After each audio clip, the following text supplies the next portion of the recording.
हाय तर good morning. चला तर व्यायाम करूया. आज सकाळ सकाळी आलो लवकर जरा आणि काही पक्ष्यांना दाणे टाकले. या ठिकाणी खात आहेत पक्षी. चला तर आपण वर्कआउट करूया. चॅनल बनवून असेल तर सबस्क्राईब करा आणि लाईक करा. हे बघा चला तर त्याला वेळ न घालता आपण थोडासा वर्कआउट करूया आणि व्यायाम करा. तुम्ही पण रोज सकाळी असं व्यायाम करा जिथे तुम्हाला जागा मिळेल कुठेही. तर रोज सकाळी व्यायाम केल्याने मन प्रसन्न राहतं आणि रोगराई येत नाही आणि आळस येत नाही. बघू शकता तुम्ही या ठिकाणी.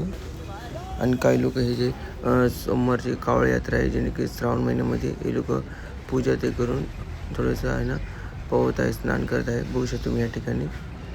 हे माणसं काही मुले आहेत तिकडे आणि हे पोहत आहेत म्हणजे जेणेकरून सोमवारचं कावड यात्रा हे करतात हर वर्षी. बघू शकता तुम्ही या ठिकाणी. आणि एक माणूस तळ्यावर काही पक्ष्यांना गहू हे आटा टाकत होता.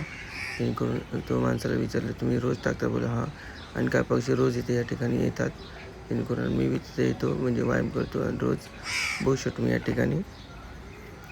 रोज यांना कोण टाकणार तर आम्ही रोज इथे येतो पक्ष्यांना दाण टाकतो. आणि हा तुम्हाला ब्लॉग कसा वाटला कमेंट सांगा. आणि भेटू पुढच्या